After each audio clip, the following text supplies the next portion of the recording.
Before he became the most hated man in American history, he was its greatest hero. He captured a fortress without losing a single man. He built a navy from raw timber and held back the British Empire on a frozen lake. At Saratoga, he led the charge that changed the war and took a musket ball that shattered his leg. Songs were sung about him. Washington called him the bravest officer in the army. And then, in the autumn of 1780, this same man agreed to sell his country to the enemy for £20,000. This is the story of Benedict Arnold, of the perfect betrayal he almost pulled off, and of the 3 farm boys with muskets who brought the whole thing crashing down. To understand the treason, you have to understand the wound. Arnold was not born a villain.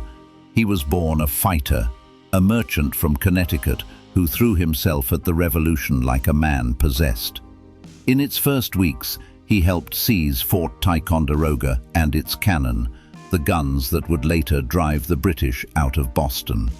He marched an army through the frozen wilderness of Maine to attack Quebec, eating candles and boiled shoe leather to survive, and took a bullet in his leg on the walls of the city. On Lake Champlain, he built a fleet out of green wood and fought the Royal Navy to a standstill. The man did not know how to retreat, but the revolution did not love him back. In 1777, Congress promoted 5 junior officers over his head, men with better connections, men with better friends. Arnold, humiliated, tried to resign, and only Washington talked him out of it. Then came Saratoga, the battle that saved the revolution. Stripped of command after quarreling with his superior, Arnold refused to stay in his tent. He galloped onto the field without orders, rallied the wavering ranks, and led the assault that broke the British line. In the final minutes, a musket ball tore through the same leg wounded at Quebec, and his horse fell and crushed it. Surgeons wanted to amputate. He refused.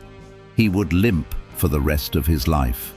2 inches shorter on his left side, in pain with every step.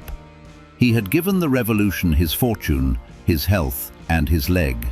And the men with better friends took the credit. What came next broke him. Sent to govern Philadelphia, he lived like a lord and sank into debt.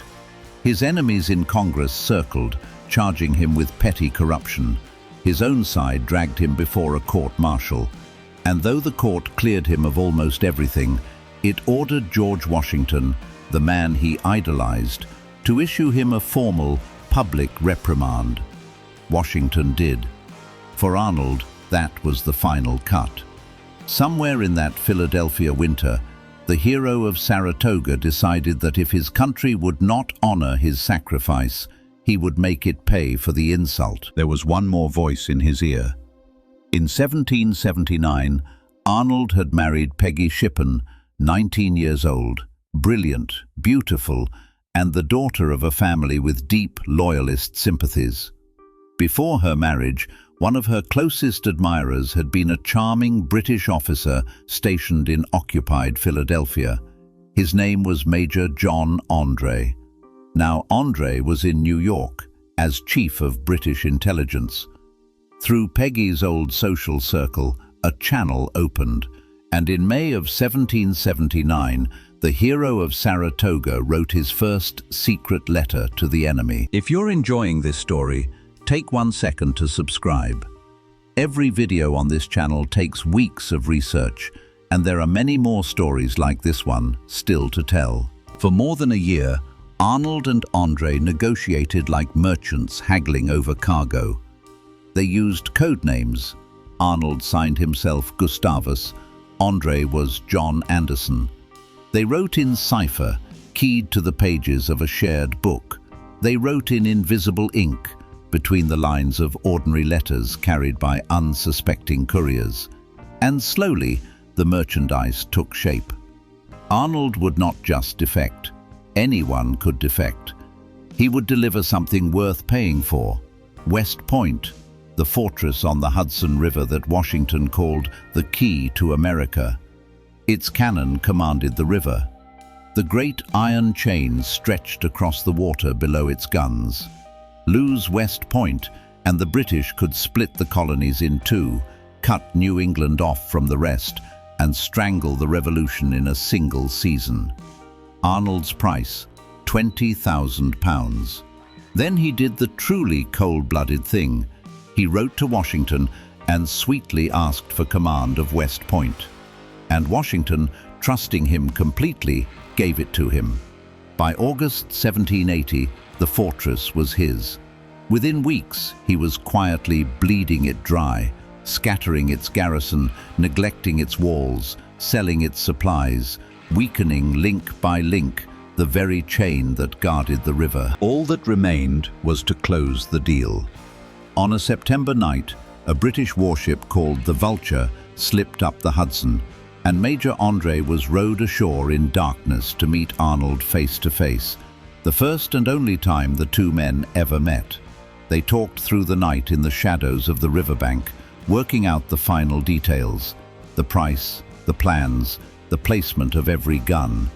But as dawn broke, American cannon on the shore opened fire on the Vulture, and the ship dropped down the river to save herself, leaving André stranded on the wrong side of the war. The spymaster would have to go home the hard way, overland, through 50 miles of no man's land. He took off his uniform, the one protection that separated a soldier from a spy, put on a borrowed civilian coat, and tucked 6 folded papers between his stocking and the sole of his foot. The complete plans of West Point. In Benedict Arnold's own handwriting, he almost made it. On the morning of September 23rd, near a small bridge outside Tarrytown, 3 young militiamen stepped out of the trees and leveled their muskets. John Paulding, 21, Isaac Van Wart, 20, David Williams, 25. Farm boys patrolling the roads. Paulding happened to be wearing a captured Hessian coat, and in the half-light, André saw the green uniform and made the mistake of his life.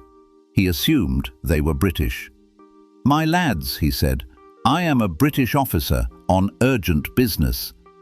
Then he saw their faces and understood. He tried everything.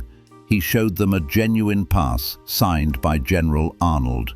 He offered them his horse, his gold watch, any sum of money they cared to name, a fortune for 3 poor farmers, more than they would earn in 10 lifetimes. They refused all of it. They searched him, made him pull off his boots, and there, against the sole of his foot, they found America's death warrant, and they could not even read all of it. But they could read the signature. They marched him to the nearest American post, and there the story nearly turned again. The officer in command, confused by the pass, did the unthinkable. He sent a polite letter to General Arnold, informing him that a certain John André had been detained. The warning reached Arnold at breakfast 2 days later.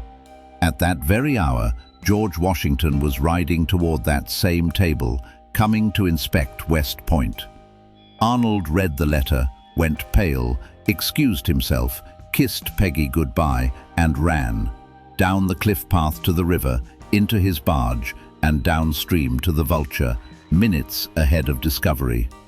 When Washington arrived and unfolded the captured papers, the fortress plans, in his best general's handwriting, those near him said his hands trembled.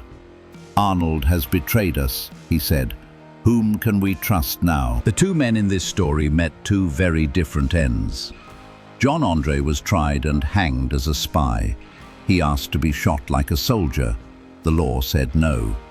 He walked to the gallows calmly and placed the noose around his own neck, and the American officers who watched him die wept openly. Even his enemies loved him.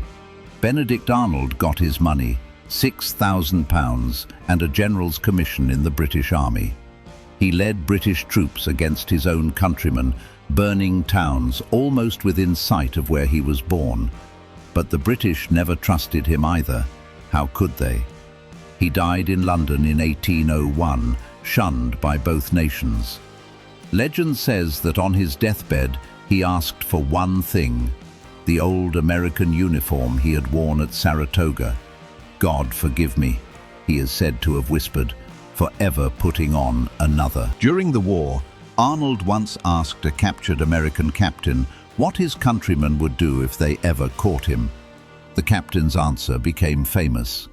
"They would cut off the leg that was wounded fighting for America," he said, "and bury it with full military honors. And then they would hang the rest of you." Today, at Saratoga, that is almost exactly what America did. On the spot where he fell stands one of the strangest monuments on earth, a single stone boot carved for the most brilliant soldier of the Continental Army, wounded there in his country's service. It does not say his name. The leg was a hero. The rest of him, America chose to forget.